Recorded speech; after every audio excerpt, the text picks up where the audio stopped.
Однажды Хаджа Насреддин собирался ехать в город по своим делам. Он оседлал осла и хотел уже отправляться, как соседи заметили это. Ходжа, раз ты едешь в город, купи мне, пожалуйста, новый кувшин, а мне привези хороший нож. А мне сладостей! Каждый что-то заказывал, но никто не давал денег. Хаджа молча кивал, как будто все запоминал. Вдруг подошел маленький мальчик.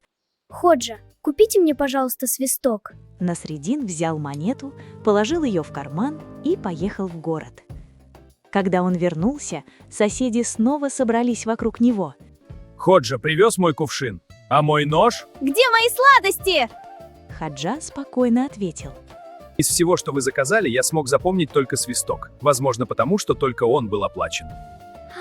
Хочешь еще больше песен и сказок? Скачай бесплатное приложение Лула.